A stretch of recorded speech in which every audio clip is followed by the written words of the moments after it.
All right. Good evening, everyone. Thank you for attending both in person and virtually to this meeting. My name is Mike Pissarro. I'm the Policy Director for the Watershed Institute. It's an honor to hold this meeting because this is the first of its kind, where 4 towns have decided to work together in developing a plan to manage stormwater in the Stony Brook. I appreciate those towns taking that leadership role, and that would be Hopewell Township, Lawrence, Pennington, and Princeton. And what we're going to do tonight, we're going to go over sort of some basics about watersheds, stormwater management, the concept of what we are promoting. And then we have the consultant who's working with the towns with some data and science. And then we'll take questions. And we'll also seek and solicit information from the public. All right, so we are the Watershed Institute. But what is a watershed? A watershed is basically the landmass where every drop of water, not every drop, but most drops, find its way into a tributary and from a tributary to a main water body. So in this case, all the water that falls in this area, the Stony Brook, that starts up in West and East Amwell, all the little tributaries will meet the main stem of the Stony Brook and eventually find its way to Carnegie Lake in Princeton. So that is 6 towns, 2 counties, and about 50 square miles of space. So everything that falls on that land will roughly find its way. Everything that we put on our land will find its way into Carnegie Lake. And so, again, the Stony Brook, 2 counties, Mercer and Hunterdon, 6 towns, East, West, Amwell, Hopewell Township, Pennington, Lawrence, and Princeton. These towns, so Hopewell Township, Pennington, Lawrence, and Princeton have all agreed to work together. And I think, this was after, I don't know, we started meeting in 2022 after Hurricane Ida. And, the realization that flooding is an issue that not any one town can solve on its own. And so we've been meeting with those towns for several years. So every town was invited to participate. Every town was invited in the Stony Brook. Yep.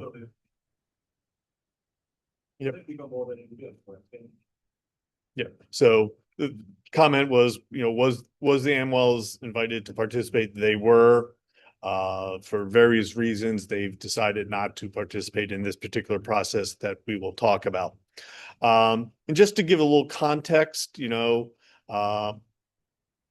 Stony Brook is part of these towns. They're not the full part of each town. So each town, with the exception of Pennington, well, even Pennington, has different land areas, different land covers, which creates different issues, different runoffs, different pollution. But you can sort of see the outline of the urban development in the Stony Brook in relation to the rest of the towns.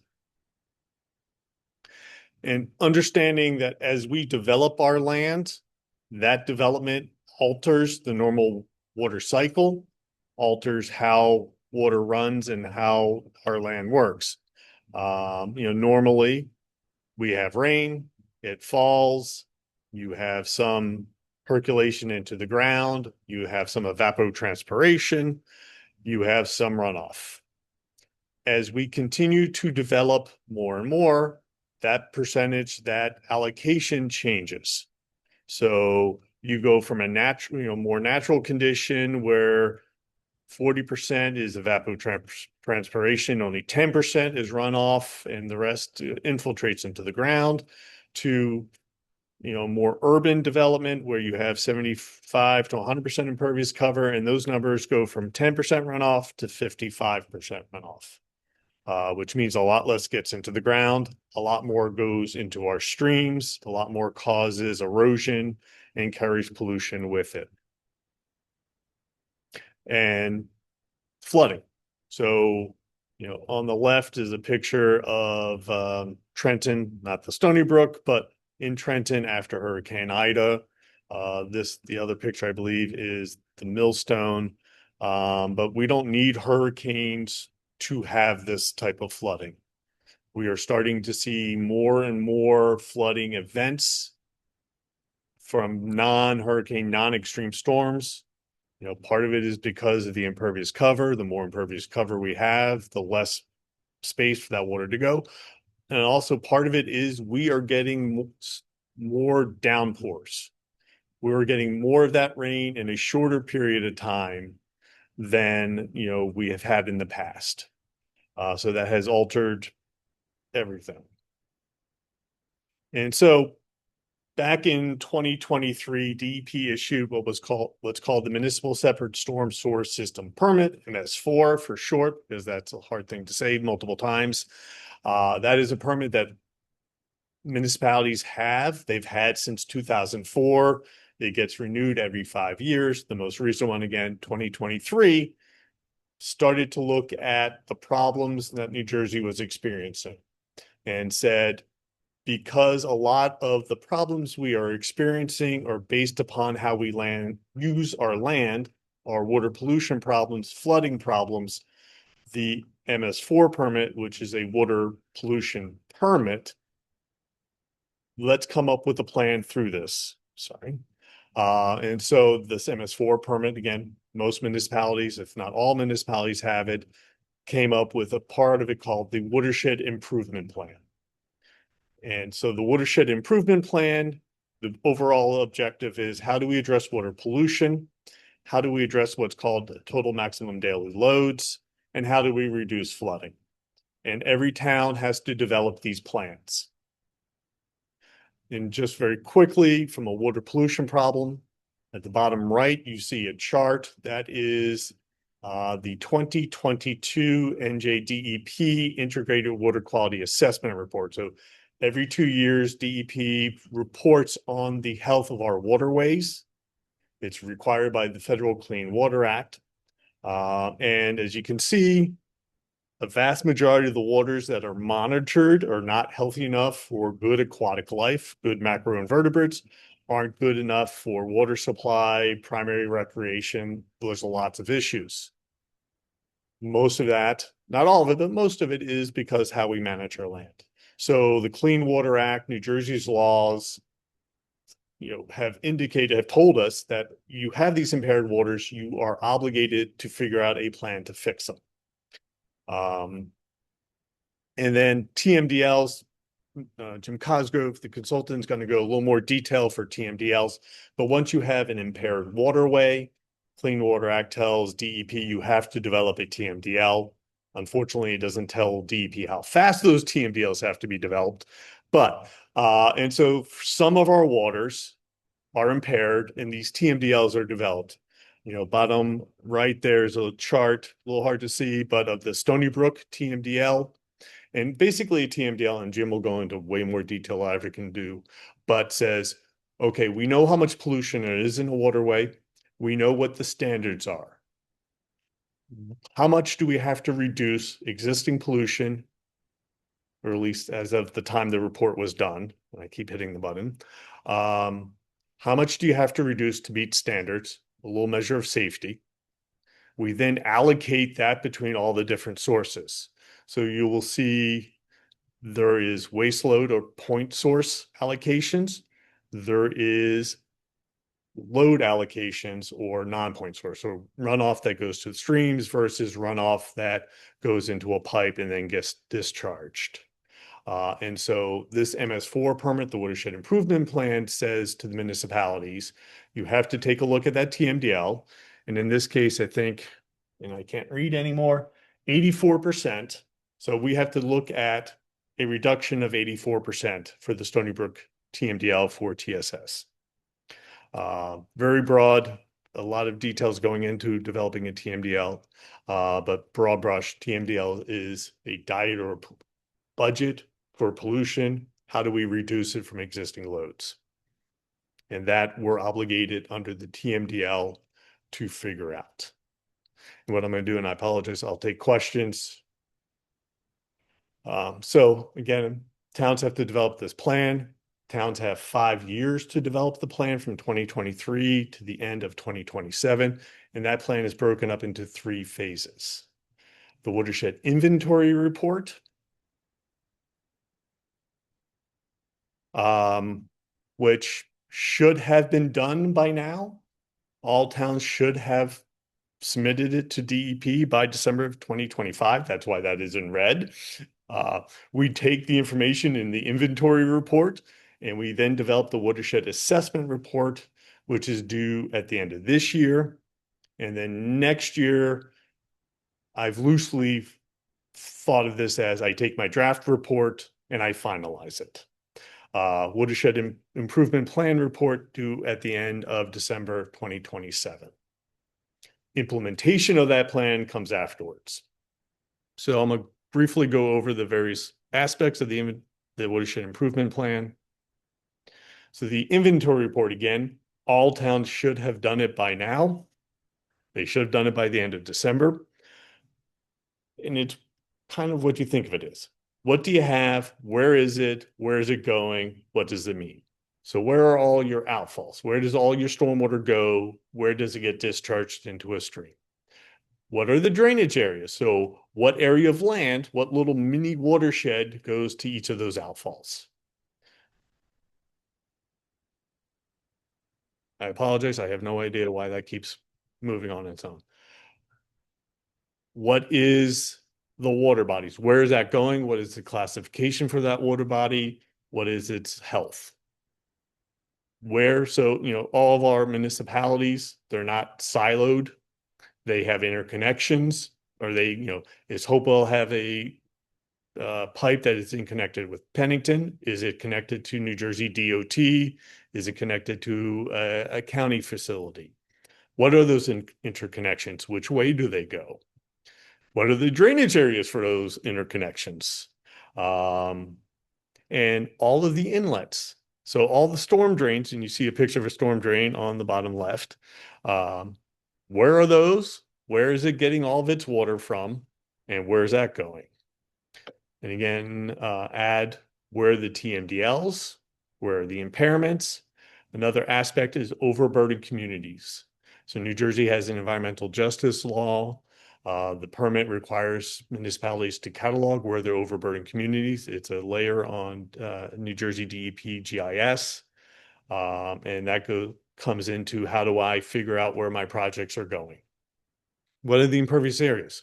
So do you have areas of your town that are highly built out, a lot of impervious cover versus other areas that are less built out, less impervious cover?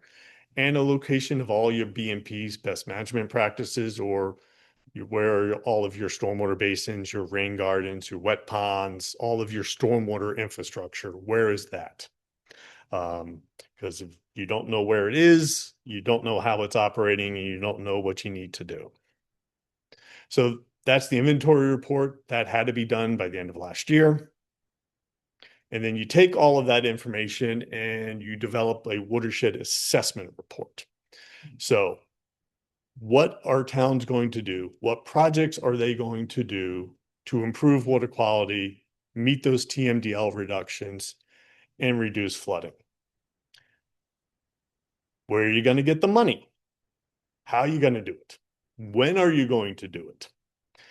And as part of the process, and what we're doing tonight is a public information session. And then taking all of the inventory report, the public information session, seriously, very sensitive somewhere. Taking all that information, developing the assessment report, having a comment period on that assessment report, And then you take your draft report, you take your comments on the public comments on that report, and you finalize your report. You also finalize, how am I going to prioritize overburdened communities? How am I going to benefit them? The cost of the projects and a proposed schedule. So all that's supposed to happen. And each town, so roughly 565 towns, are going to do that. And we're going to have 565 different reports, which didn't make a whole lot of sense because, as we all understand, our streams don't necessarily follow municipal boundaries. Our flooding doesn't follow municipal boundaries. So we thought there might be a better way, borrowing from things that have happened in the past in other locations. We thought, what if all the towns in a watershed banded together and developed this assessment report, identified the projects, identified the problems, and identified the solutions. So if you think about it, each town would have to come up with the plan. Each town would have to figure out what part of the problem they are responsible for. And if each town had different thoughts on that, so if Hopewell thought they were 10% of the problem and Pennington was 20% of the problem, but Pennington thought they were 10% of the problem and Hopewell was 20, you've got a plan that's not going to work at the end of the day. You have a group project when none of the group members have talked to each other. And so bringing the towns together, and again, Hopewell, Pennington, Lawrence, and Princeton saw the benefit of this and said, we are going to develop the framework of one plan, a watershed management plan, which is a thing that exists and has existed for decades now. So we're going to look at the entire watershed. We're going to take a look at where the real problems are, but more importantly, where are the most efficient, best places to put projects? If I look at the watershed versus each town, I've increased the universe of solutions. I can put in infiltration projects that will put more water in the ground where the ground will actually accept it and will do the most good. I can take a look at places that I have opportunities to reconnect floodplains, so areas of land that regularly would flood, but we have disconnected them because we have eroded our streams. So I could take an opportunity and figure out on a regional basis where the projects make the most sense at the least cost and have the most effect. And since I've had one consultant developing a plan that is consistent, each town is consistently developing their sort of allocation of responsibilities. I'm not going to have to come back as a municipality when DEP goes, Hopewell, Pennington, and Lawrence all disagree who's responsible for what. You guys go back and figure it out. So we've eliminated that problem. And that is sort of a very broad brush, very quick analysis of sort of the process. And what's going to happen is Jim Cosgrove from One Water Consulting will come up to talk about what he has done so far and some of the science. But we're going to develop the technical components of this watershed assessment report, which municipalities can then take and plug into their plans.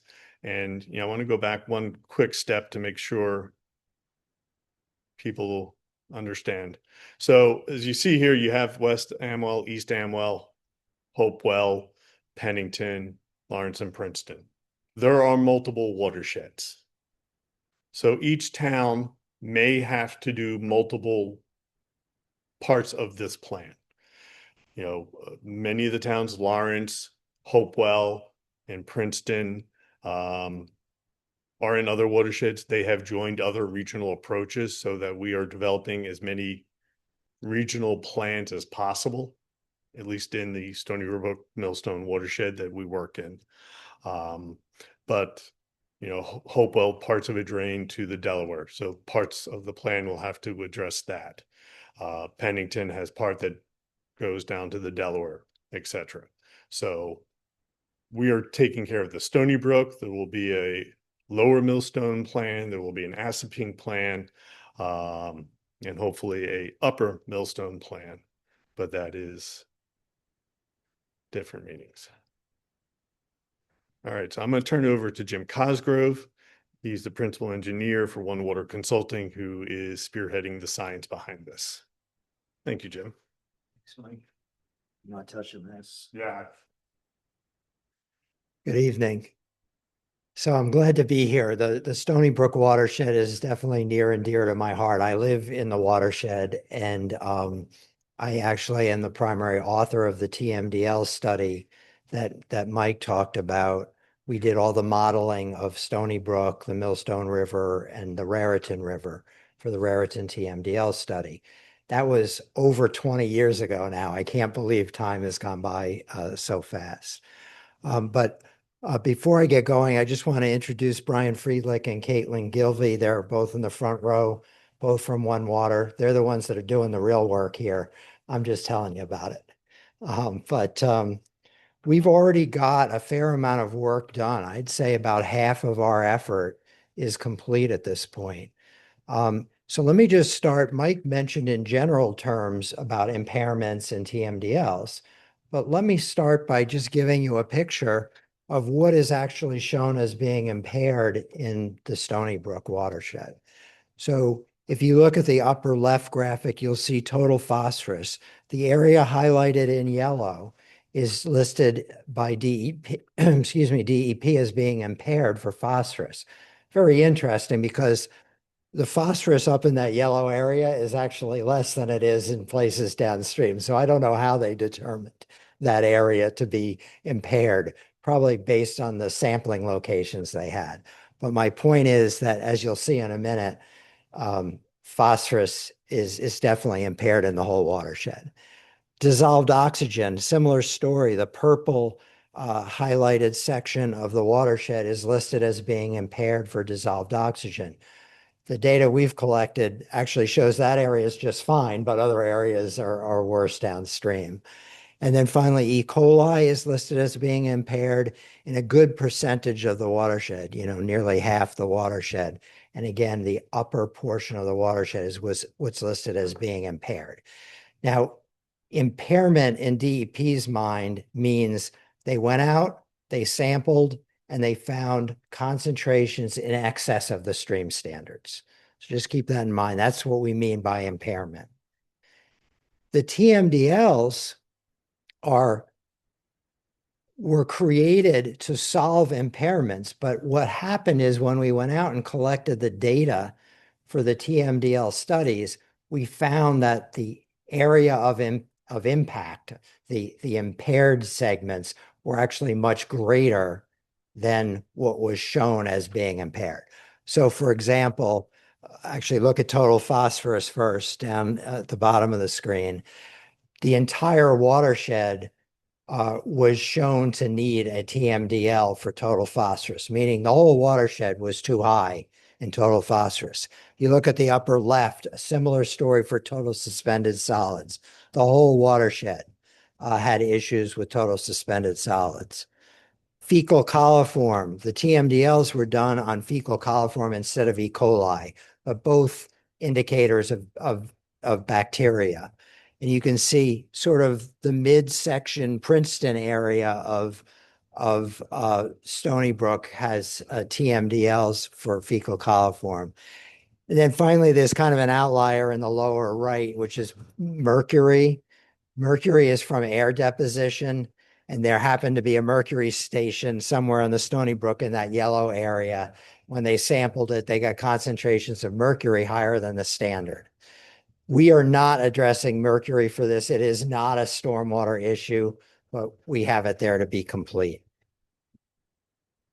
So what were we contracted to do? There are really three main tasks we had. First was data collection and analysis. Figure out, we had all this data back from 2003 that was collected as part of the TMDL study, but that was 20 something years ago now. We didn't know how things had changed, so we wanted to understand how things had changed. And I'll show you that in a minute. We also have sub-watershed assessment. What we mean by that is we're going to take the watershed, break it up into sub-watersheds, in this case, what they call HUC 14 watersheds. They're small segments of the watershed. And we're going to, through mapping and through actual analyses, we're going to make some calculations. We're going to calculate things like non-point source loading in each sub-watershed so that we can sort of look at the watershed and say, hey, are there sections of the watershed that are contributing more TSS than other sections? Or are there areas that are contributing more phosphorus than other areas? So those are the kinds of assessments we're going to do, and I'll show you more of that in a minute. And then solutions development. Okay, let's say we figure out where we're having some of these issues. In some cases, we're having them everywhere. What can we do to solve them? Where can we retrofit existing stormwater infrastructure to make it better? Where can we add stormwater improvement projects where there are none today? Um, and and how do we locate those improvements in the most efficient way? And this is where the regional approach really pays off. Because, for example, let's say you wanted to do an infiltration stormwater improvement project. Well, you want to do an infiltration project in a place where soils will actually infiltrate the water.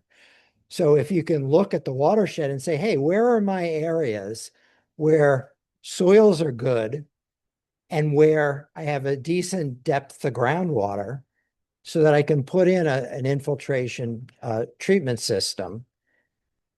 Maybe you can't put it in one municipality versus another because the soils are not good. I live in Princeton. I'll tell you, you don't want an infiltration BMP in my backyard because it's not going to infiltrate. It's clay and shale. So, but however, there are some places in Hopewell where infiltration BMPs would work really well. So again, we can really look at where we're going to get the biggest bang for the buck with respect to solutions. Okay, so let's talk about monitoring for a minute. We monitored 10 different locations in the Stony Brook watershed. And you'll see the triangles on this map show you the sampling locations. The most upstream location is called SBW1, and you'll see it goes all the way down if you follow the Stony Brook to the south and then to the east. The last one is SBW9, and then you'll see one called M1. The outlier, the M1, is the upper Millstone River where it comes into Carnegie Lake. We thought it would be good to know there are two major inputs to Carnegie Lake, the Stony Brook and the upper Millstone River. So we didn't want to blindly just sample Stony Brook. We wanted to include the other big input to Carnegie Lake so we could get a sense for the relative differences. So those are the 10 locations. We monitored those 10 locations 10 times, some at low stream flow conditions, some at medium stream flow conditions, and some at high stream flow conditions. Just to get a graphic, Stony Brook, there's a reason they call Stony Brook Stony Brook. There are lots of stones and rocks in it. You can see on the upstream, well, maybe if the glare from the light wasn't there, you'd be able to see on the picture on the left. That's way upstream, SBW1. That's where Route 518 and Route 31 intersect each other. Route 518 crosses over Stony Brook just to the east of Route 31. That's our most upstream station. SBW5 is now down in the Princeton area near Caitlin, you got to help me. Is that the one near Province Line Road? I think it is. Okay. I'm pretty sure that's near Province Line Road. And then SBW9 is down on Alexander Road, where Alexander crosses over both Stony Brook and the canal. But that's Stony Brook. So you can see certainly starts out much narrower and works to a much wider system midway through. And then when it gets down near Carnegie Lake, it narrows up again a little bit, but it gets very deep. And what happens down there is it's very slow moving, much slower than it is in the rest of the watershed. And so the sediment, much of the sediment falls out there. Also, because the stream velocity is very low there, you get algae growing in the summertime. So I'll show you that's all is, you can see it in the data that we collected. I'm just going to give you a very small snapshot of the data because I could spend 2 hours just talking about the data. And Mike told me to keep it below an hour and 59 minutes. So no, I'm trying to do this in about 20. So bear with me. What you see here is a plot of the flow. The y-axis on the left there is the flow in Stony Brook as measured by the gauge at Princeton. There's a USGS gauge at Route 206 in Princeton. So the blue line is a plot of the stream flow. The red dots are the days that we collected data. So what you can see is we have times where we had very, very low stream flow. Below that light green line is considered very low stream flow. The medium flow is between the green horizontal line and the red horizontal line, and then the high flow is above the red. Of course, as usual, once we get a study, if I want certain conditions, the exact opposite happens when I want it. We wanted some high flow events a whole lot earlier than that one high value you see up on the right of the graph. But it didn't rain last year. It was amazing how low the stream flow stayed in Stony Brook last year from July through the fall. We had to wait till late in the season to get a really big storm. But anyway, you can see we've got data under all the different conditions. Just to concentrate on a couple of pollutants that are of particular interest in this watershed, total suspended solids. This is very unusual. Typically, when we monitor a stream, we do not see TSS concentrations changing this much. So each bar you see on this graph is a different station. SBW1 on the far left, M1 on the far right. And the bottom of the bar, that blue dot, is the lowest concentration measured. The red diamond on the top is the highest concentration measured. And the green box, sort of in the middle, but lower than the middle, is the average. So just look at the green dots. The green dots are the average. They don't vary all that much over the course of the stream. But look at the peaks. The peaks are very, very variable over the course of the stream. That's a signature of erosion. And I can prove that to you in the next graph.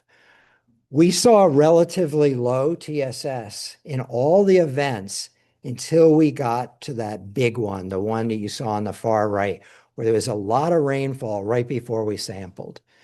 And what happened is the Stony Brook, if you know Stony Brook well, you'll see many places in the Stony Brook, the banks are ripped apart. And rather than having a nice gentle bank coming up from the water, you have the water going to a cut bank, and it's just really severely eroded.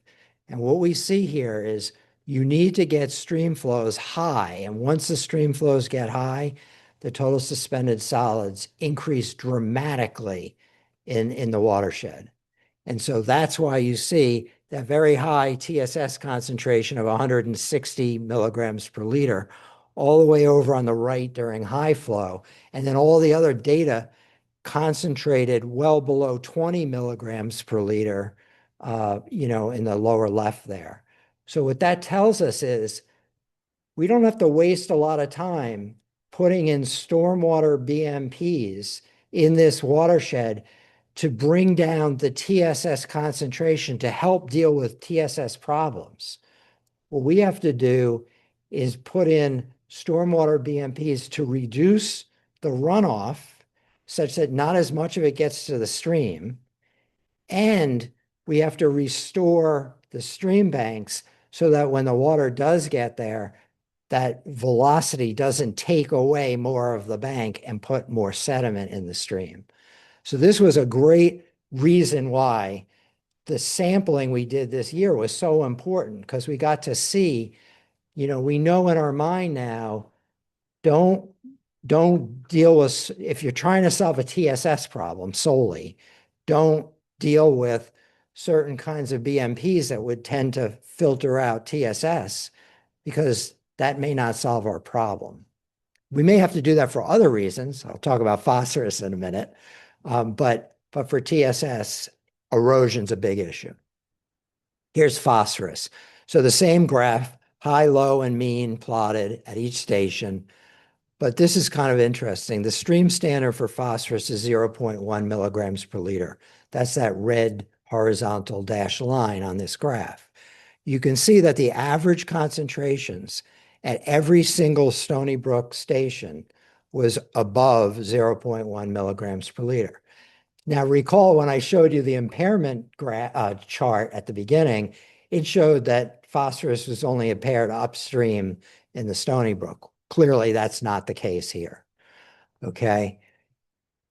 One thing that's important with phosphorus, it's a little different than other parameters. Normally, you have a stream standard, in this case, 0.1. But in the case of phosphorus, the standard has an except. It's not just 0.1. It's only 0.1 if the phosphorus is leading to detrimental impacts in the stream. What I mean by that is if you had 0.2 milligrams per liter of phosphorus and you weren't getting algae growth and you weren't having huge variations in dissolved oxygen over the course of a day, and you weren't getting rooted plants growing in the water, it would be okay. The 0.1 milligram per liter standard wouldn't apply. Unfortunately, in Stony Brook, we do have eutrophication, is what they call it, where you have excessive growth of plants and algae and things like that. As you'll see in a minute, the dissolved oxygen bears that out. But the point here is that, yes, we have phosphorus in excess of the standard, but you have to look more carefully at the watershed before you decide whether that's a problem or not. The other thing that's interesting to note is the millstone over on the far right has a lower phosphorus concentration than in the Stony Brook. That is a new phenomenon. Years ago, that was not the case. But because the Princeton Meadows, Heightstown, and East Windsor wastewater treatment plants have recently upgraded, we're seeing much lower phosphorus now downstream in the upper, I think I just said lower millstone. I meant upper millstone, sorry. But in the upper millstone, so where Route 1 crosses over the millstone, and you can see all those lily pads between Route 1 and the lake, that's where we're measuring M1 there. And phosphorus is much lower now than it used to be. So that's a great thing to see. Here's dissolved oxygen. And really here we see pretty big ranges of dissolved oxygen. The good news is the minimum DO standard at any time is 5 milligrams per liter. So there's only one station, the one all the way on the right, where we got concentrations near the minimum standard of 5. And that's that point SBW 9, which is at Alexander Road, where it's really slow moving, really deep, has lots of algae growing in it in the middle of the summer. That's not surprising that happened. You get very large when the algae photosynthesizes during the day, it gives off it increases the DO. And then at night, when the algae is respiring, it reduces the DO. So you get a very big swing over the course of a day, and that's born there where you see that big range. But generally speaking, dissolved oxygen is in good shape in the Stony Brook. Part of that is because the Stony Brook moves pretty quickly in most places. Those rocks help to aerate the water.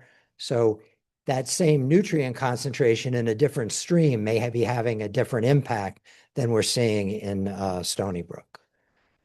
This is interesting. This compares, so the upper part of the table are the data that were collected on total phosphorus and total nitrogen back in 2003 for the TMDL study. And then the lower row is the same data collected that I just described to you from 2025. There are some big differences. Let's actually start with nitrogen on the right, the green. Look at each number, at each station there, you'll see is substantially lower in 2025 than it was in 2003. That's pretty impressive to see those kinds of decreases. So, Total nitrogen is not a parameter we're all that interested in this watershed because phosphorus has a bigger impact. But it's really nice to see nitrogen is substantially down at every location in the last 20 years. That's impressive. Phosphorus is a different story. There's good news and bad news. So, for example, let's start with the good news. SBW3, you'll see that the average concentration in 2003 was 0.5, and now it's down to about 0.3. That's good news. That's actually, I think, mostly due to the Pennington wastewater treatment plant is now removing phosphorus. They didn't before. So we're seeing a benefit from that. Now, what was very interesting, though, is that benefit is short-lived. We've always seen when a wastewater treatment plant discharges phosphorus, we've always seen that that phosphorus is taken up by the plants and the algae in the water relatively quickly downstream of a wastewater treatment plant. My rule of thumb has always been in a mile or two from the wastewater treatment plant, much of the phosphorus is consumed. Well, we prove that here because after the upgrade to the treatment plant, we saw this big improvement immediately downstream of the discharge of that treatment plant. But when we went further downstream, we didn't see it. That, sort of proved what we've seen in this watershed and in others throughout New Jersey for the last 40 years, is that you get this rapid uptake, but then you sometimes don't see a benefit downstream. So what's interesting to me is Carnegie Lake is very important here. And so the nutrient concentration coming in at Carnegie Lake, if we can find a way to get that down, that's really important. Unfortunately, the point source reduction here, which I was hoping was going to translate to an improvement to Carnegie Lake, is too far downstream. So we got to do something else to reduce phosphorus going into Carnegie Lake because the treatment plant discharge concentration is not going to do it. Now, the red circles you see there are sort of the bad news. Upstream in the watershed, we're seeing more than a doubling of concentration. That was unexpected by me anyway. I wouldn't have expected to see that. We're still looking at the data to try to get an understanding of what's going on there, but that was a little bit disappointing. Similarly, down at SBW 7, which is near the Quaker Road area, we see phosphorus up by about double. And then downstream, right before Carnegie Lake, we're seeing a little bit of a reduction, but it's not that different. So relatively similar concentrations. So anyway, just a quick comparison. So what are some of the takeaways of the data that we've collected? Well, clearly, TSS concentrations increased dramatically under high flow. So we got to focus on erosion for that. Phosphorus concentrations exceed the 0.1 milligram per liter standard throughout, but the dissolved oxygen is pretty good. Phosphorus concentrations have improved since 2003 in Pennington, certainly, due to the upgrade of the Stony Brook Regional Sewage Authority Pennington treatment plant. But unfortunately, they have increased upstream and then further downstream again. And then nitrogen concentrations have improved dramatically at all the locations. That's a quick overview of the data. Now, let me just spend a couple minutes showing you some of the things that we're working on in terms of, other things to help evaluate the watershed. So the first is, I already mentioned infiltration in my discussion. And we wanted to find a way how we could rank different areas in terms of infiltration suitability. Because we know that if we can find a way to infiltrate the stormwater rather than discharging it to our streams, we're going to help from a water quality perspective, and we're going to help from a flooding perspective. So we want to find ways to infiltrate stormwater where we can. So what we did is we looked at depth to groundwater, and we looked at the soil type, and we developed this colorful matrix you see here. And basically on the left side of the matrix is where you have very shallow groundwater. So if you look at the upper part of the table, you'll see depth to water table and bedrock. And so you're looking at on the left side where you see the red highlighting, those are places that are not going to be good for infiltrating. Because if you have groundwater right at the surface, you can't treat the water before it gets down into the groundwater. So you really don't want to use infiltration BMPs there. Similarly, on the soil type on the left side of that table, think of A as being sand and D as being clay. You're going to get better infiltration where you see the A than you are where you see the D. So what you'd most prefer for infiltration is A soils and nice deep groundwater. So the upper right side of the table. Well, the great news is in GIS, Geographic Information Systems, we know we have estimates of the depth of groundwater and we have estimates of the soil type. So we can create a map that shows where infiltration will work well. And that's what this is. Now, this, when I first saw this, I was thrilled because think of it as, red is bad, meaning not a good place to infiltrate, but green is good. We've got a lot of green showing along Stony Brook in multiple municipalities. So that's, I thought, very good news. Even the purple area is potential for infiltration. So if you can combine the green and the purple, you got a lot of good area. Now, what's interesting is the orange up in the upper part of the watershed is not so great. East and West Amwell should have participated because they might have been able to do something downstream, but they can't anymore. So good luck to them on infiltration. All right, moving on. Another thing we need to do is come up with solutions. So we have to look at the stormwater improvement project types. So there are all kinds of different things we can do. Impervious cover disconnection is one. We might have situations now where you have impervious area. So picture a big building. In fact, I was just talking about ETS. That's a great example. You have a big building with a giant parking lot right next to it. Okay. It was built a long time ago. There are some detention basins there, but they're certainly not modern.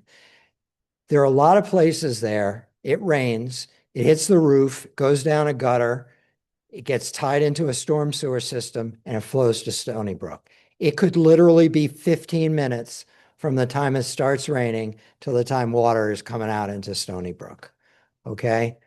If we, instead of having that happen or allowing that to happen, we take the roof leader, we cut it off from the pipe that's going directly to Stony Brook, and we run it into a rain garden or an infiltration basin or something like that, we can now infiltrate to the groundwater and let that get treated from a water quality perspective and slowly work its way to Stony Brook so that in the summer, when we have low flows in Stony Brook, you got a nice constant cold water discharge to the brook. That's disconnection. Green infrastructure, things like rain gardens, pervious pavement, bioswales, things like that, constructed wetlands, stormwater retrofits. We got lots of detention basins in the watershed that were built in the 80s that have a concrete low flow channel running right through the middle of it. Small storms come in and go out almost as fast as it, comes in and then goes out almost as fast as it came in. It has to be a bigger storm before the basin starts filling up and then slowly releasing the water. Those basins could be retrofitted such that they operate in the same footprint, but they just operate much better. Stream and lake restoration, that's going to be a big issue here because of the erosion problem I talked about. Floodplain reconnection, if you have issues where the floodplain has become disconnected, the water during floods can't get out into the, outer banks of the watershed. And then reforestation. If you have a forested area instead of bare soil, you have less runoff. So those are all things that we could do. Another thing that we're going to be preparing is what we call a BMP, best management practice, alternatives matrix. So for each of the types of treatment I just described to you, we'll be able to know how well that does for total phosphorus removal. So one BMP might provide 50% total phosphorus removal, whereas another one might only provide 25%. We've actually got this table filled out, but we haven't checked it carefully, so I didn't want to show you the numbers today. But we're very close to having this table complete. And so someone can look at the table and say, all right, I need to remove phosphorus at this location. And then they can look and see, well, what project type or what BMP will provide me with my biggest bang for the buck for phosphorus? And you'll say, oh, this bioretention system will give me 80% removal for phosphorus. That's great. I'm going to go for that. Next steps. So here we are almost in April. We're going to have our subwatershed impervious cover analysis and our subwater pollutant loading analysis done in April. What I mean by that is we will be able to tell you at any given location in the watershed what the TSS and phosphorus, especially loadings are. So we'll be able to see what subwatersheds are producing the most phosphorus or the most TSS. That will help us understand where to focus. Okay. We can layer that with, okay, this watershed's giving us the most phosphorus, or this subwatershed, I should say, is giving us the most phosphorus. Does that area happen to have good infiltrating soils? Oh, yes, it does. Well, that would be a good place for an infiltration BMP then. Maybe it doesn't have well infiltrating soils, but you have another place that's giving just as much phosphorus, but it does have good infiltrating soils. Then you can concentrate on that BMP there. Then in May, we're going to really focus on the improvement projects. And in a minute, we're going to be asking you for your input, because with your local knowledge, you can help us figure out where some of these projects should be. We have to actually show on a map where these improvement projects could be. You don't have to do all, we're going to pick a bunch of them. You don't have to do all of them, certainly not right away, but it would really help us if you say, hey, if I could only have 3 projects in my town, this is where I'd like them to be. Or if I could only deal with 3 issues, I'd like to solve flooding at this location. I'd like to deal with erosion at this other location, and I have some water quality problem at another location. It would really help us to hear from you what you want on those things. June and July, we're dealing with conceptual BMP designs. So how on a particular piece of land, how would we, lay this out and how would it be done? We're not doing a detailed design, but it's a sketch. It's a cartoon, so to speak, a little more than a cartoon. And then we have to estimate the impact of the improvement projects. So at the end of the day, DEP wants to know, okay, this guy Cosgrove did all this analysis and he's recommending all these projects, but what is this really going to mean to water quality? We've got to calculate that effectively. And then in August and September, we're planning on working on the report, the Watershed Management Plan report. And the thought process here is, if we don't get that to each of the municipalities by the end of September, we don't give the municipality enough time to have it, digest it for a month or so, and then get it into their watershed assessment report by the end of the year. Now, what I'm envisioning is this is going to be a standalone report that you're going to be able to say, I've got the vast majority of what I have to do for my watershed assessment report done for the Stony Brook watershed contained within that watershed management plan. You might have another watershed in your municipality that you've got to do all this for. But for the Stony Brook part of your watershed, you've got all your technical work done. And when you get to the section in your watershed assessment report for your particular municipality, you're going to be putting, C1 water, Stony Brook watershed management plan for lots of things when you get to that section, because all the technical work will be done. Okay, let me stop there. Don't go too far. So at this point, we're going to take questions both in person and virtually on the hour of information we just threw at you all. The watershed improvement plan, the data Jim did, the information he's going to do. A couple things I just wanted to point out. Watershed management plan, watershed improvement plan. They're very, very similar, but they're not the same. I mentioned earlier, watershed management plans have been around technically since 1972. And they're a lot more detailed. Watershed improvement plans I've always looked at, maybe accurately, maybe not, but watershed management plan light. For example, watershed management plans, you have to do all the monitoring that Jim has done. Watershed improvement plans, you don't technically have to do. But as Jim mentioned, the TMDL that the Stony Brook is based upon is older than my kids. And a lot has changed. The other thing is this watershed improvement plan process is iterative. So every time DEP releases a new integrated water quality assessment report, what's the health of our waterways? Municipalities have to go back and look. Okay, how does that change my plan? Well, we have the most recent data. So probably the next pass of integrated reports from DEP, I already got the data. I don't have to worry about it. The other thing is, this is a whole new concept in New Jersey. Other states have done this or some variation of it for many, many years. If you have heard of the Chesapeake Bay TMDL, the Chesapeake Bay was dying. So EPA and the states, 5 states, got together and came up with a plan to do it. Well, we're just doing the same sort of process in New Jersey. So that's that. So I'm going to be quiet. And if people have questions in person, we'll take those. And we'll also, do we have any questions virtually? All right. Yes. Yes. So my name is Paul Tunison. I live on Provincetown Road in Lawrence. So I have a two-part question. If I can start with sort of a general question and then a specific one.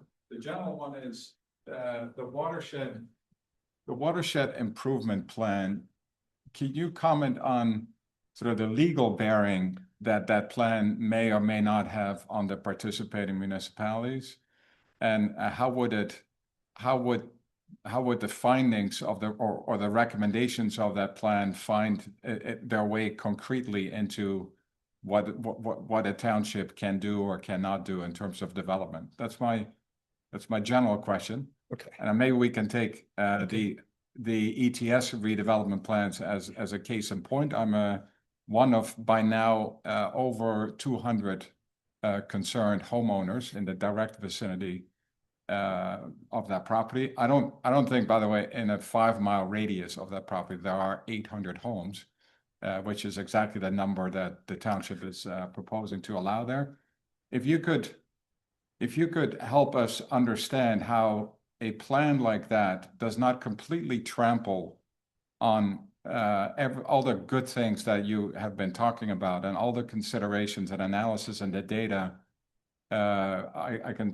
we can all sort of predict in which direction these recommendations are going to flow, because we do have flooding issues. Downstream from ETS is the Johnson School and Johnson Park, where that bridge was completely taken out by a above average storm, but not an extraordinary storm.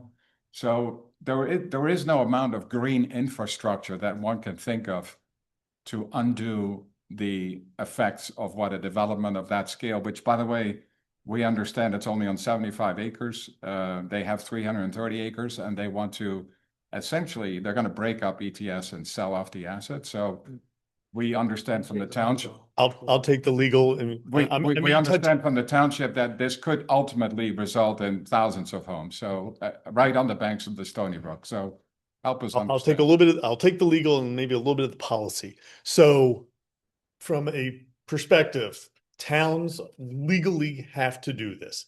How do I improve water quality? How do I get those orange bars more green? How do I address that TMDL, that 84% reduction of TSS in the Stony Brook? And how do I reduce flooding?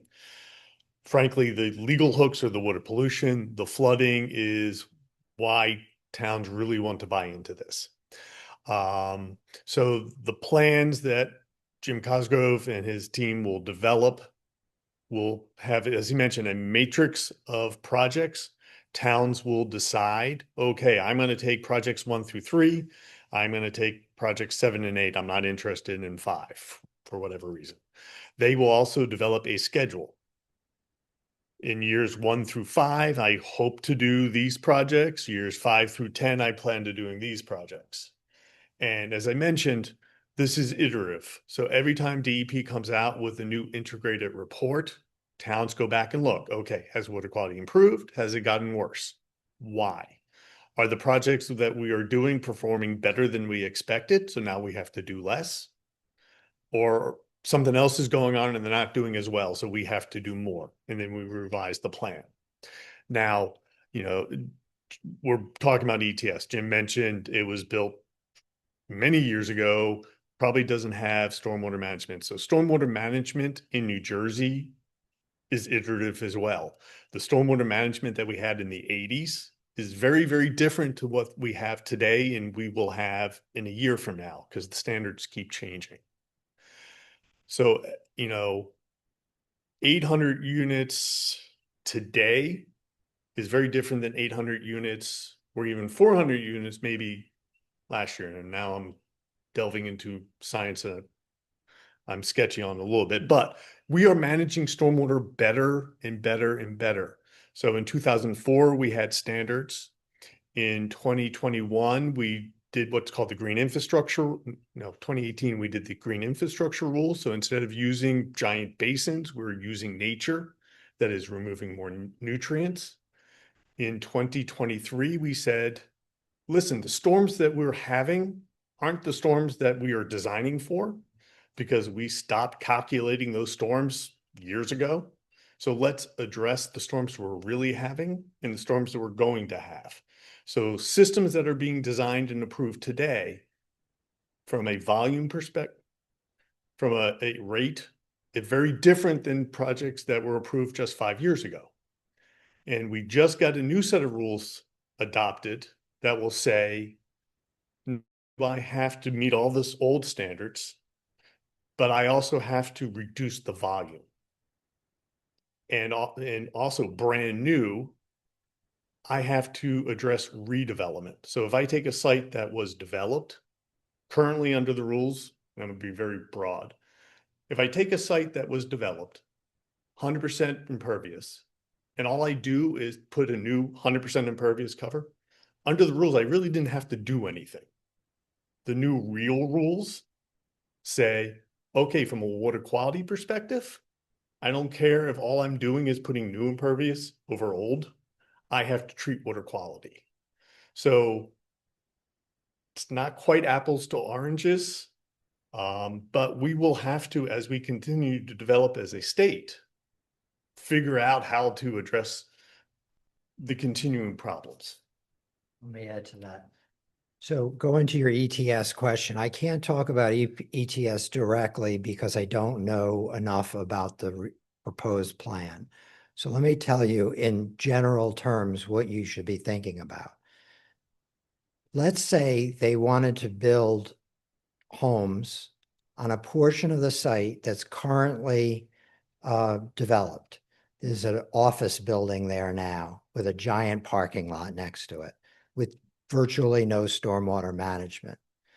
That would be very different and had much less of an impact and potentially a benefit compared to if they say, no, we really like that wooded area over right next to Stony Brook, and we want to develop that. That would be, from an environmental perspective, much worse. So it is possible that you could redevelop a site and result in a better end result for the environment. Now, like I said, I can't talk specifically about this project because I just found out about it a couple of weeks ago, and I haven't really Yeah. seen what's Everybody else proposed. did too. Oh, okay. Okay. But how about the quality though of the water? Because Right, I so think you're addressing mostly the volume. no, the quality as well. So right now, if there's virtually no stormwater management there, if they redevelop the site and put stormwater management in, you could have a much higher quality going into Stony Brook than what happens now. The, the end result is really the devil's in the details, Yeah. so to speak. You know, what is going on in the site now? What is the management going on now? Let's assume there is stormwater management there now that met the standards when it was, well, it was designed under a certain set of standards. We have to assume that is actually meeting those standards. Maybe it's not. Maybe redevelopment actually will create a benefit. Obviously, it's not going to be as good as, you know, tearing down all the buildings and putting trees back in. That, you know, so the details will be, what is the site plan application? What is their stormwater management? What are the details? What are the designs? What are the concessions that the public and, you know, the municipality can convince the developer to do? Some towns have developed, and I know Lawrence has done some of this, enhanced stormwater management already. So the stormwater ordinance that Lawrence has and Princeton has and Hopewell has is already better than the state standard. You know, there will be an opportunity for municipalities over the next year to revise that to address the real rule that I talked about. And are there additional enhancements that can be done? Stream corridor ordinances, so I better protect those buffers to the stream. I don't want anything that I just said to say, well, this will all be great, because don't know. It potentially could be better because you could have a site that has no stormwater management and gets redeveloped for a site that has stormwater management. It really will be when a site plan is submitted to the township. What do they say? What is the designs? What's there? Okay. I mean, frankly, development degrades over natural conditions. That's just the nature of things. But if it is truly redevelopment, you really have to look at all of those things. Okay, thank you. All right, let me move the microphone because yeah, and then we'll take a virtual question. Okay, my question starts with this slide. Fortunately, you just put it back up. At first, I wasn't quite sure what you meant by water quality. You did answer me that it's only the water in the stream we're talking about here. But then later on we talk about infiltration. So infiltration, you say, well, that's good because it's getting this stuff out of the stream, it's going in the ground. But then that infiltrated water eventually may reach an aquifer and may reach water sources for drinking. So that's also a water quality issue. And then the other thing is, if we put more into the ground, there's less going into the stream, and you had this dry period. Do we want Stony Brook to dry up completely because we've been so successful infiltrating all the water that there's nothing actually getting into? No, the exact opposite would happen. Okay. So right now, when it rains in the Stony Brook watershed, the flow goes up very quickly and it comes down very quickly. If you were infiltrating more of the stormwater, it would slowly bleed into the stream through the ground. Spring. Yes, yes. And so what happens is during the wet weather, less is going in because it's going into the ground, but then it takes a long time before it reaches the stream. Could be months, could be years in some cases. But the point is it flattens it out. So in the very, very dry, hot period in the summer, where Stony Brook, I mean, at Province Line Road, I've seen Stony Brook dry several times in the last 30 years. Instead of that drying up, it'll have a little bit of flow in it because it's getting more recharge from the ground.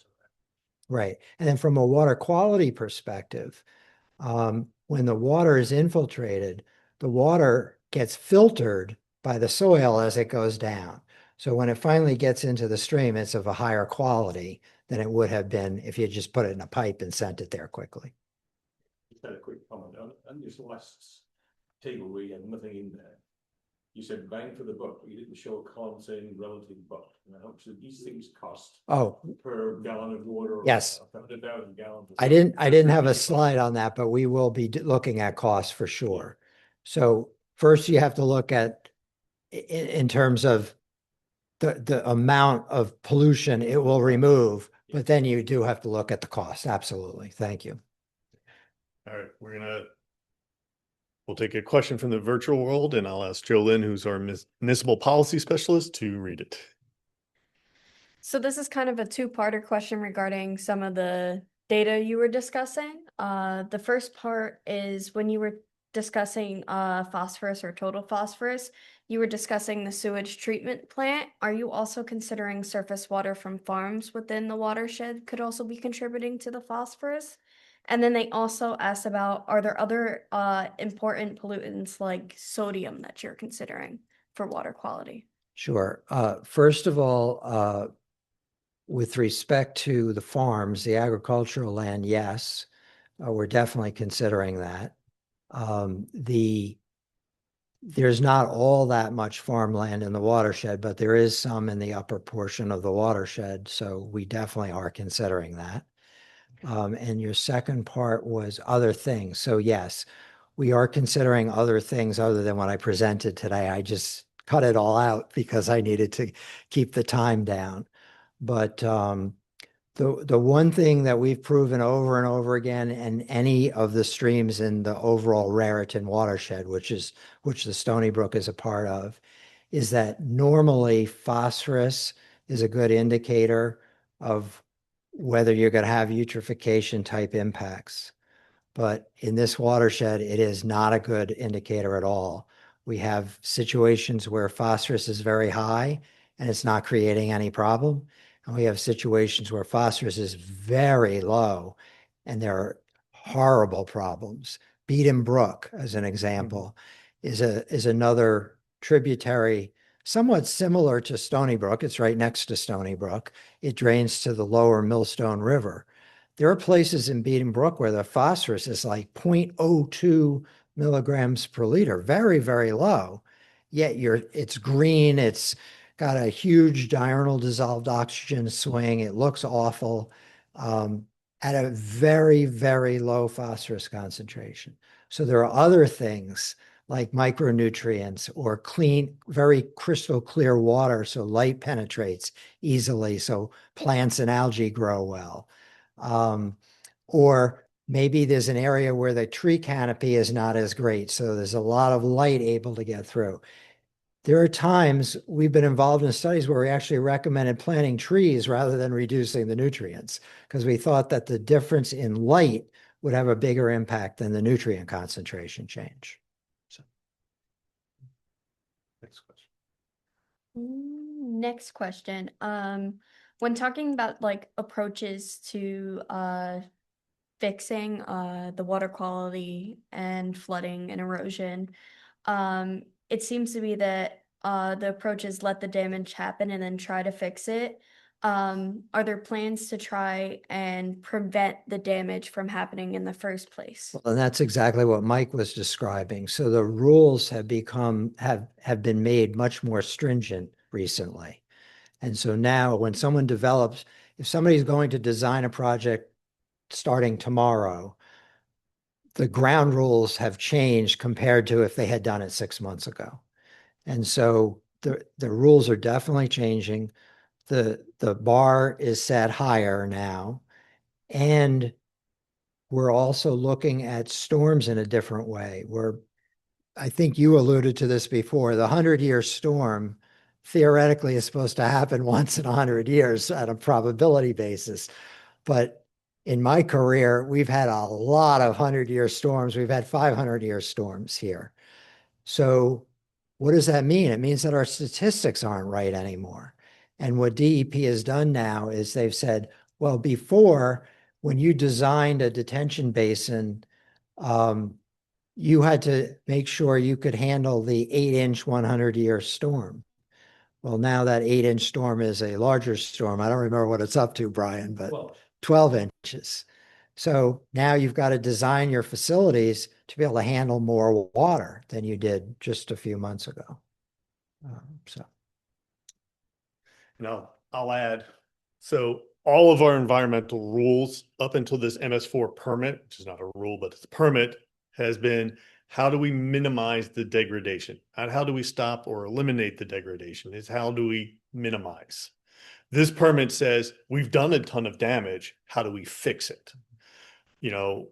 One thing I hope that comes out of discussions through the watershed assessment report, through discussions with municipalities is what other things, what other policies can we implement to even minimize more? Do we relook at our zoning? Do we relook at our stream corridor ordinance? Do we take an opportunity to do even enhance stormwater control ordinance from what we've done? So there are other things because yes, as we continue to develop, we'll continue to have problems, which we'll have to continue to fix. Also remember, for a vast majority of our history in New Jersey, there was no stormwater management, as Jim mentioned. Since at least the 80s, we've had stormwater management and those standards have continued to got better, but it is thing we'll continue to struggle with. Is there any more virtual questions? There are two more Okay. virtual questions. The first one is, will improvement projects occur on private property?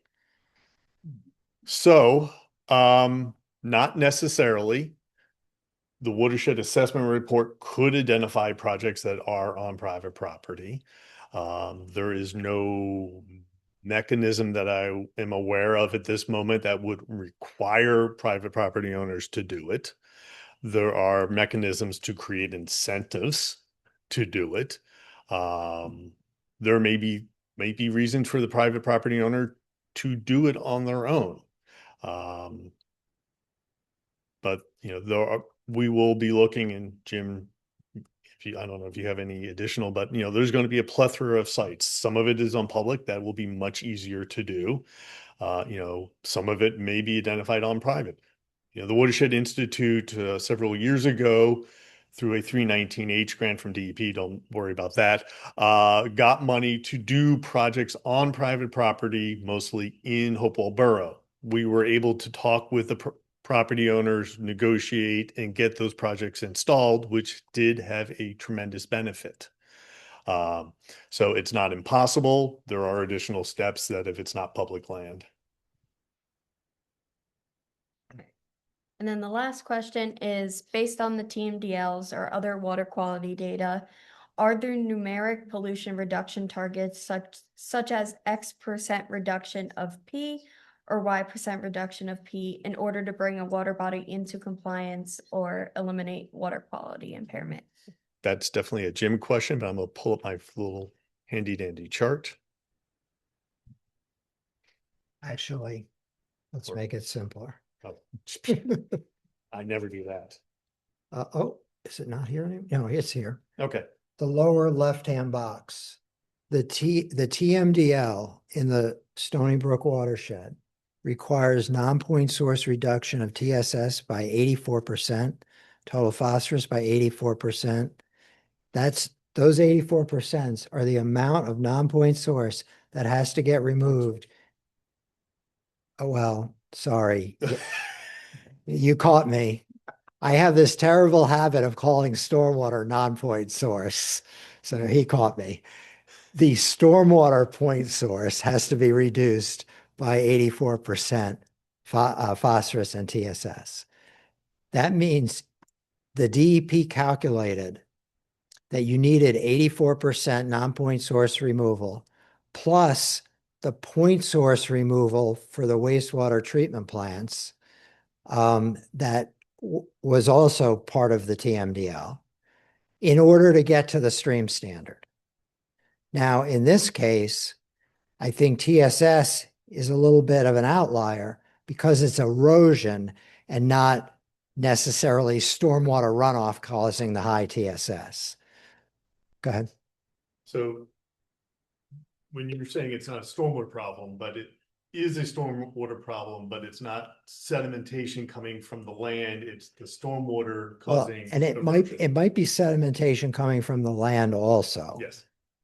But what I'm saying is if we didn't have stream bank erosion in the Stony Brook, I don't think we'd be talking about a TMDL for TSS because it's just so bad when you get high flows. And the erosion, at least in part, is caused because more volume is Yes. forced into the stream. Right. So if we Okay. can reduce that volume coming to the stream, now it's not going to tend to rip apart the stream as much.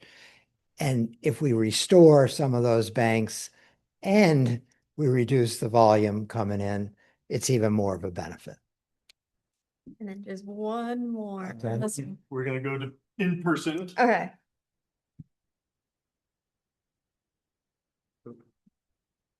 Something you said at the end, Mike, about the stormwater management plan and the watershed improvement plan.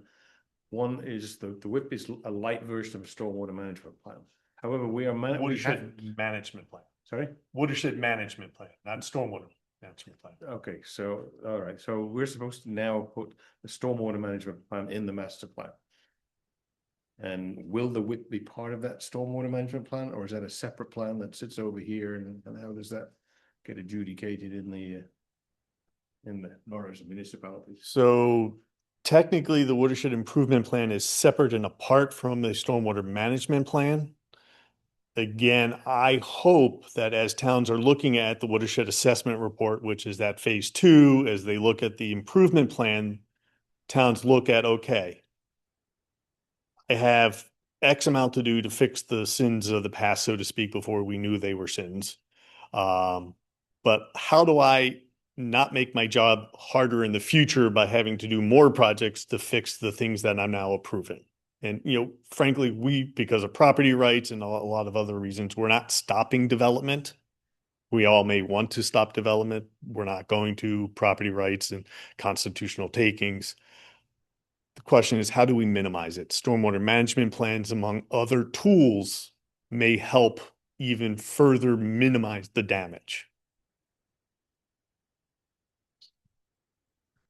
Hi, Mike. Hi, Jim. I'm Jen Rogers. I'm here as Executive Director of Friends of Hopewell Valley Open Space. And I wanted to say thank you to the Watershed and One Water for their science and leadership and the innovative approach to dealing with water and flooding.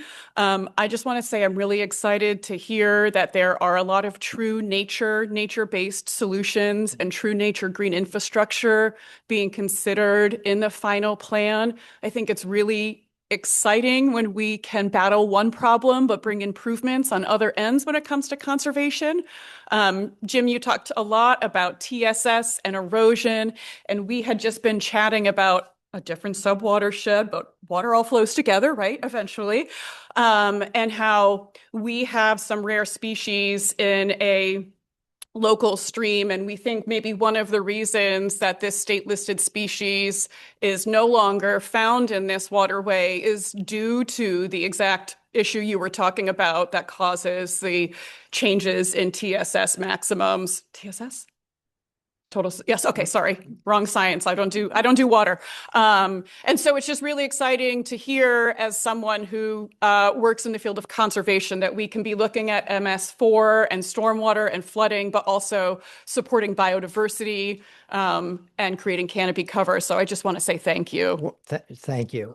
One of the things that I really like about this is this was a permit requirement for all the municipalities. They could have spent more money individually trying to do this work and not have it result in a benefit to the environment. But instead, they spent less money doing it in my opinion, they spent less money doing it on a regional basis. And now we're going to have a document that's not just something that's going to sit on a bookshelf saying, I had to do this for my permit and here it is. We're going to have something that I think can really be used going forward to prioritize projects and to do the work that needs to happen. And frankly, to me, that's a lot more important, than the permit. Yes, you gotta do what the permit requires. But I keep saying this is a twofer. The money had to be spent anyway, and now we're getting a watershed management plan out of it. That's a really big benefit.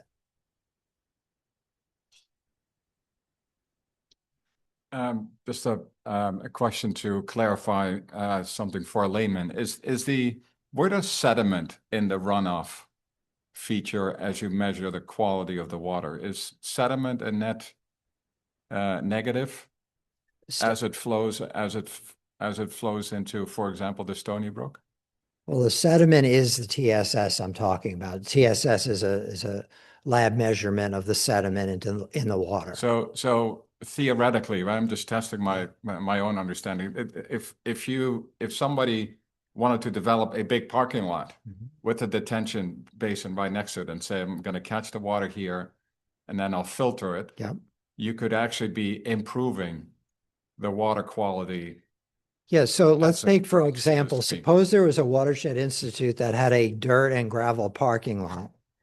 And they, yeah, I'm just hypothetically speaking. And instead of that, they constructed a porous pavement system that captured the water that runs onto the parking lot and infiltrated part of it. And even if it doesn't infiltrate all of it, it purifies as it goes through. It's not running off the surface at a high velocity anymore. It's not bringing dirt and gravel with the runoff anymore. You have a much, much better situation. But let's take another example. Suppose it's a perfectly paved parking lot. Perfectly paved, surrounded by a curb, so no real sediment, as you think about it, could be on. But over time, from atmospheric deposition and from other cars driving on the road, sediment gets brought onto the parking lot. And then when it rains, it washes off. So even if you don't have like an erosion problem, you typically, off of impervious surfaces, you get sediment. And that's why the new MS4 permit requires street sweeping, because we've learned that if we sweep the streets, we reduce the amount of suspended solids that end up in the water and produce those high TSS concentrations. Yep. Okay. Shouldn't part of an improvement plan for sodium pollution include reduction in municipal use of road salt for snow removal?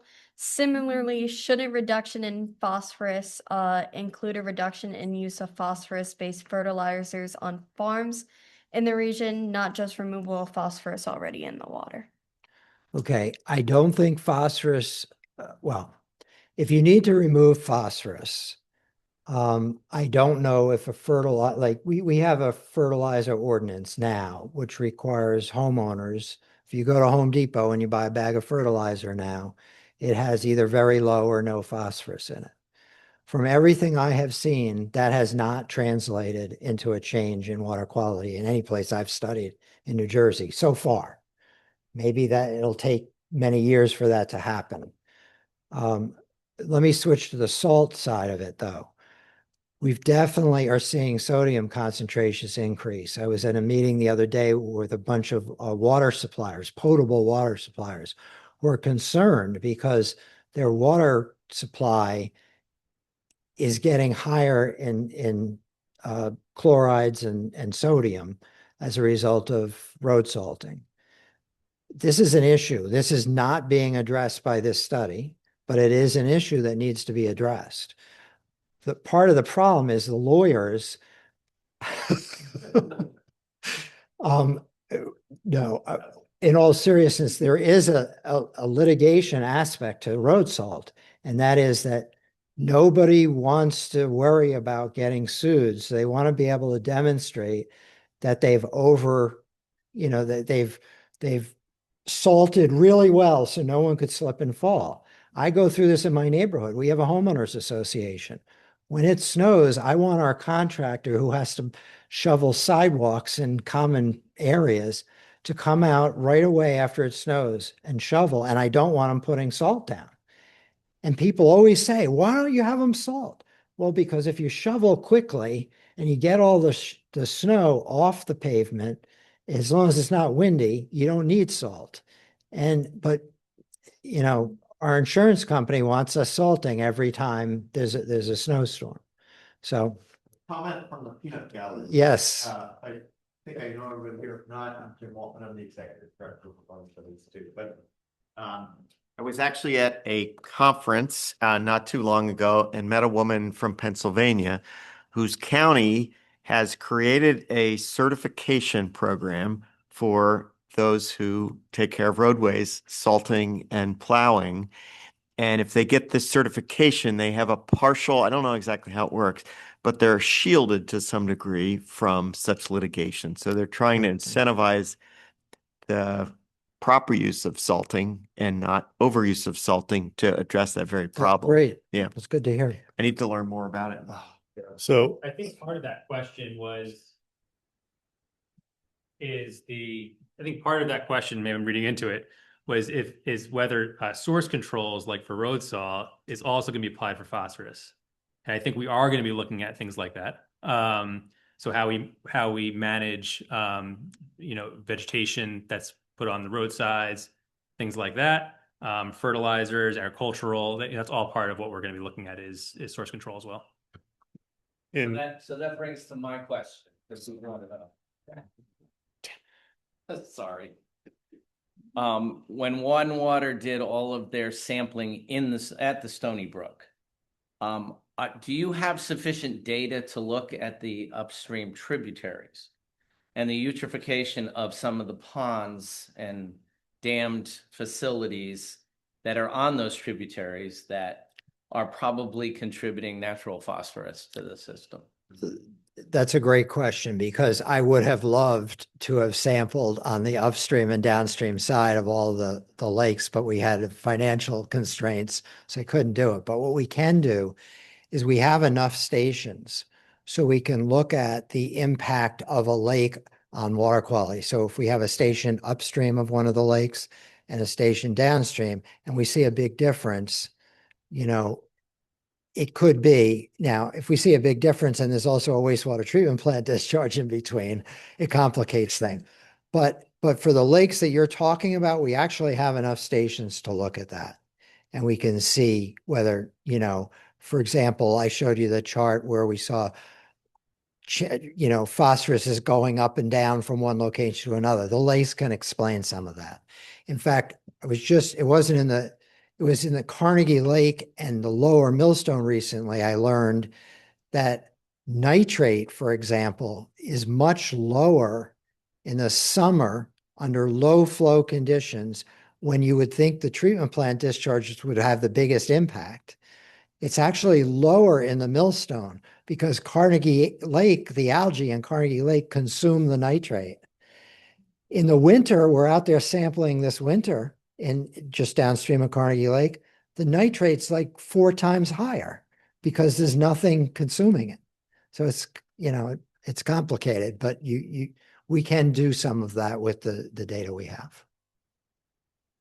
all right, we're gonna go to the next part. Now I'll just add as I go to the next part.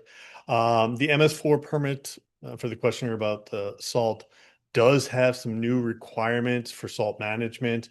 So for example, before the 2023 permit, private facilities, so your shopping centers, your office parks didn't have to cover that salt.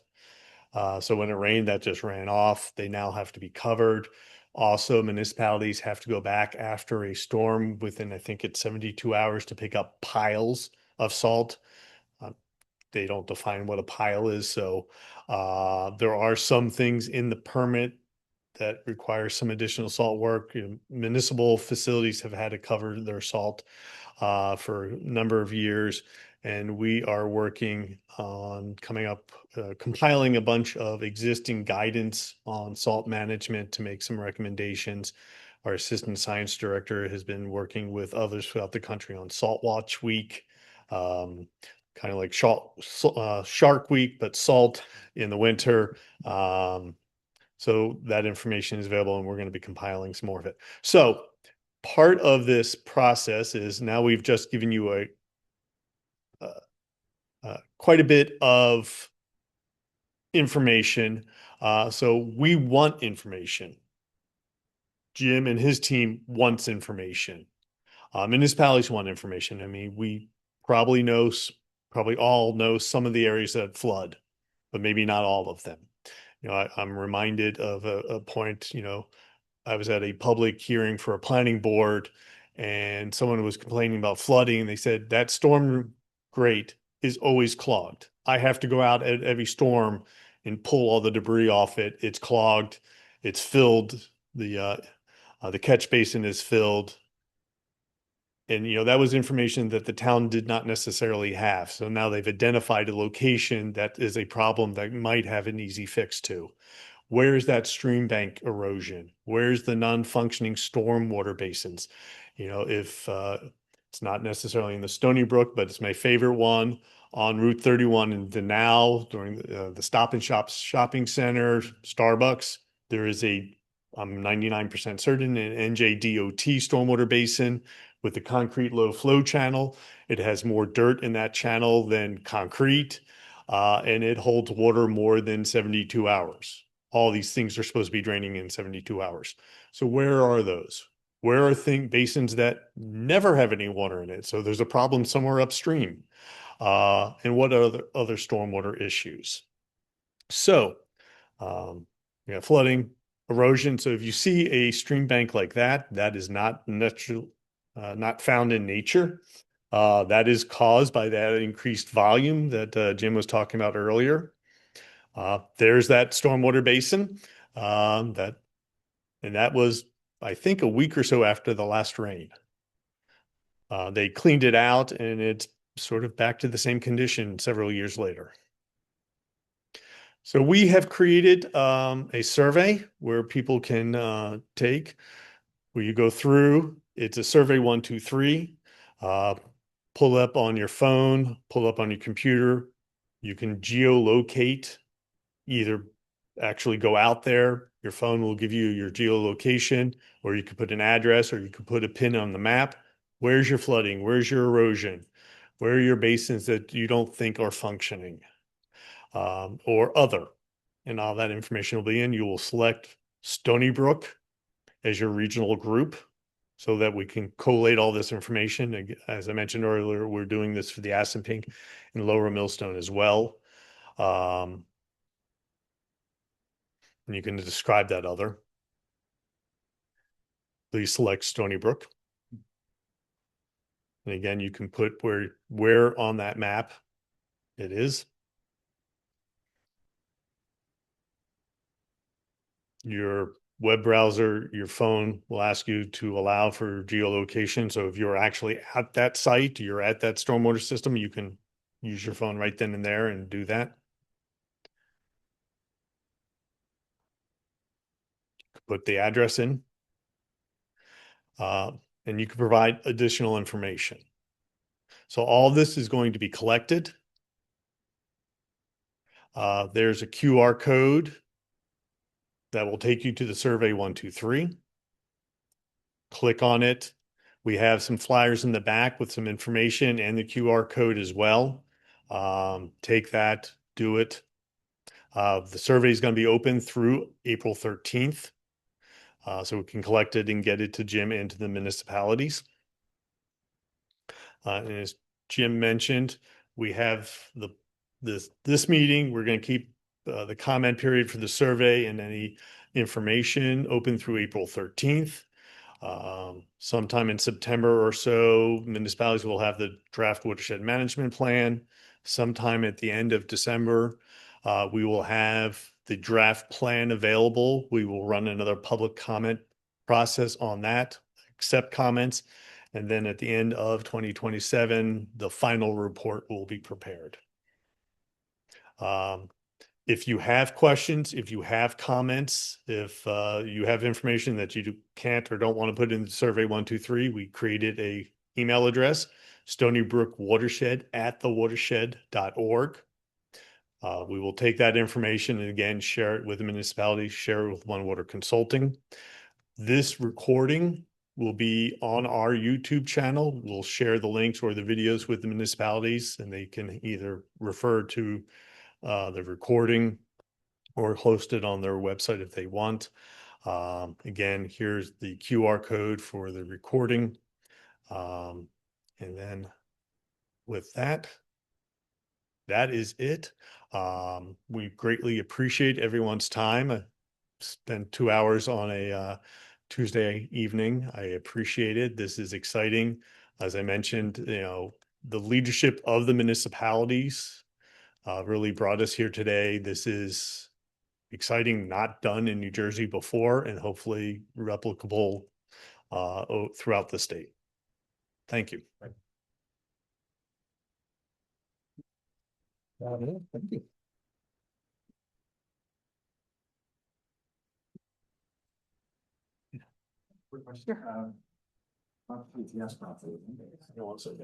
Is recording off?